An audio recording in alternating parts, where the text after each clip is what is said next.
దేశ 3 రంగుల జెండా సార్వభౌమత్వానికి ప్రతీకగా నిలిస్తే కాంగ్రెస్ 3 రంగుల జెండా అణిచివేతలకు ఉదాహరణగా నిలుస్తోంది.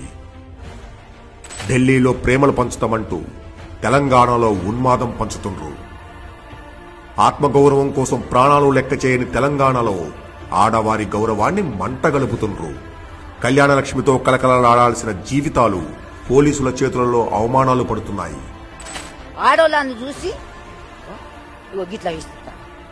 గిట్లా విసుకుతారా పోలీసులు వచ్చినోళ్ళు? బ్రతుకమ్మ చీరలతో నిండుకున్న ఆత్మగౌరవాన్ని బద్దలవుతున్న ఇళ్ల తలుపులు బజారున పడేస్తున్నాయి. తలుపు పొలగొట్టిండ్రు, లోపలొచ్చి భయపెట్టిండ్రు. రేవంత్ రెడ్డి, ఈ భూమి కోసం నువ్వు నోరెత్తలేదు, ఈ గౌరవం కోసం నువ్వు ఉద్యమించలేదు,